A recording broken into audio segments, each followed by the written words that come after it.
So this is my video notes for Understanding NMR Spectroscopy by James Keeler, and this is the second edition. And this is just mostly for my own benefit. But I'm gonna skip chapter 1 and go directly to chapter 2. And the first thing is why do NMR?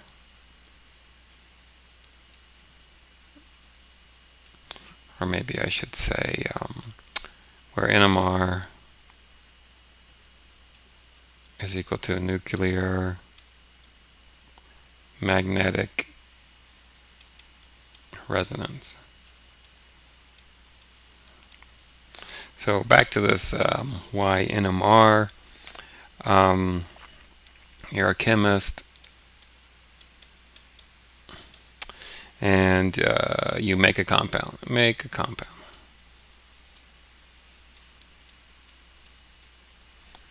And you want to verify the structure of that compound that you made in the lab.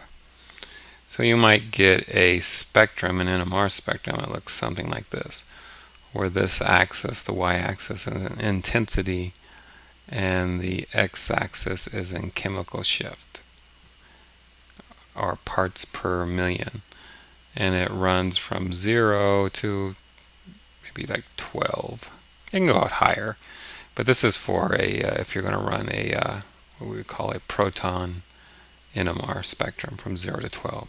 Other nuclei have different ranges. So let's say you made something like this. This methyl ethyl ketone. And you dissolve that up in a sample. Actually, that's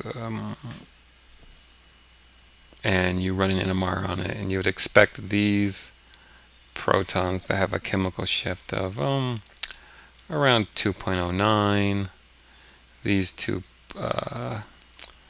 protons to have maybe 2.4, and these guys to be about 1.06 ppm. All this is in ppm, parts per million. We'll talk about this parts per million later. And so what you're going to see is for the peak at around 2, let's divide this up into 6, and this is 3, and 1, say this is 2 here. For the peak at 2, for the methyl group, we're going to get a single peak for that guy here.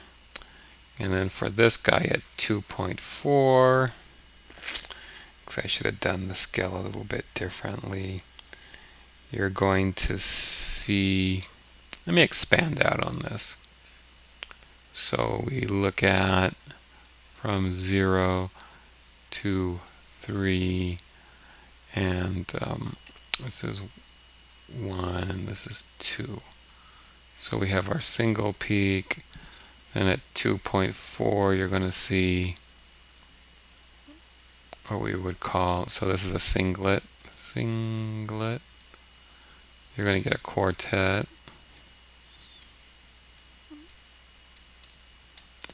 And here you're for the peak at 1.06, you're going to get a triplet.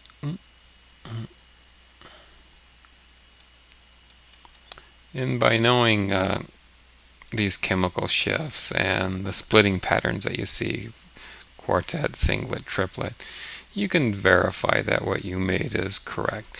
And in this book we don't cover anything about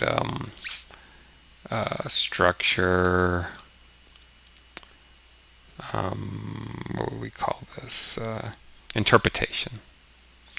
Well, let's call it, we don't cover spectral interpretation.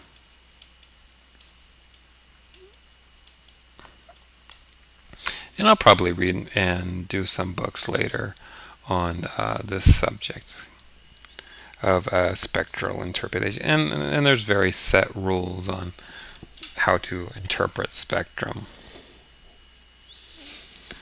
So that's one of the reasons why to do NMRs. You're a chemist, you make something, you want to verify the structure. Another thing is you're some type of scientist, bioscientist or physical scientist or something. And you have some extracts from some plants, insects, whatever.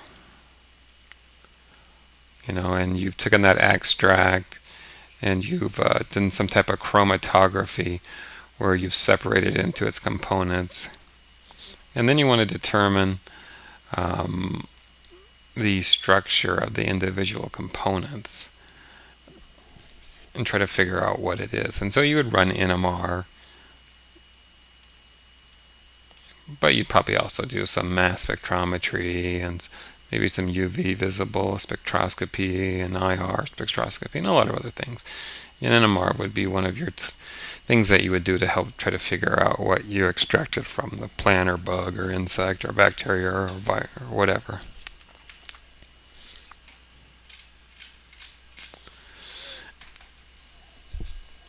So just as an overview of what your typical NMR looks like is you'd have some host computer where you're going to basically set up and process, set up experiments,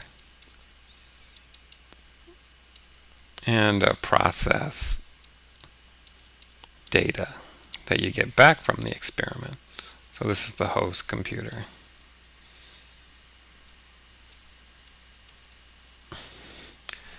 And then there you would have a console.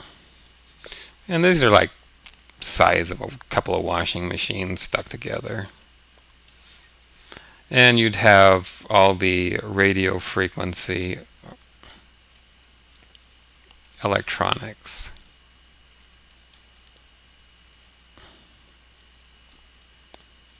So you have frequency generators and amplifiers and attenuators and pulsars and things like that. And the most thing that most people see in an NMR room is you have another giant piece of equipment, the superconducting NMR magnet. And so it's got sort of this hollow core, which is divided into two sections. This part up here we call the upper barrel,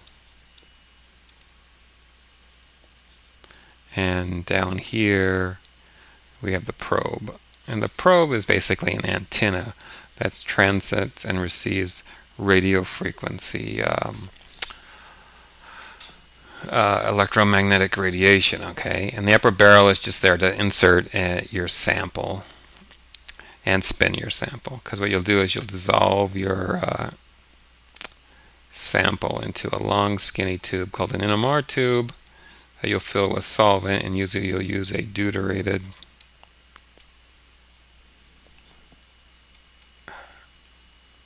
solvent with something like, instead of like chloroform, you're going to use the deuterated version of chloroform. And so you dissolve your sample in it, in this NMR tube.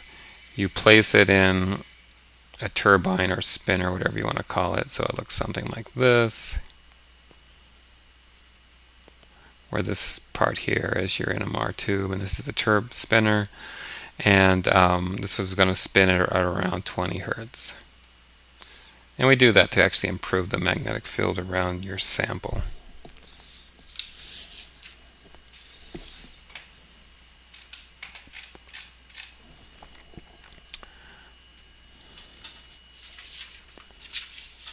So that's just the basic overview of the NMR. You have a host computer for setting experiments, a console that produces our radio frequency radiation in a very defined, timed out manner, and it also receives the signal back and digitizes it. And you have the big magnet. This is something in like the 9 to 12 Tesla range, and which has an upper barrel which spins your sample, inserts it, and a lower barrel which basically transmits and receives. It acts as an antenna, not in the lower barrel, sorry, a probe in the lower part that transmits and receives your signals. And these magnets, these superconducting magnets, they're not usually rated in Teslas like the rest of the universe. They're actually rated in the sort of nominal frequency that the protons will absorb RF energy. So you'll see NMR magnets rated as 400 megahertz or 500 megahertz. And in the olden days they had like 60 megahertz NMRs, and then modern magnets can go up to like 1 gigahertz. But again, this is just the nominal frequency. The exact frequency could be like 9.421 or whatever, because every magnet has a slightly different magnetic field, global magnetic field. But they just round it to the nearest 100th spot and just call it 400 megahertz or 500 or 300. And in chemistry, you'll typically see stuff in the 400 or 500 megahertz range. That's good for just small molecule stuff. Usually when you want the higher 750, 850, 950 gigahertz stuff is for you if you're doing like biological applications where you need greater resolution. So that's pretty much the first part of chapter 2. And so the next part we will discuss why use the ppm scale. And it has to do with its nominal frequency, actually.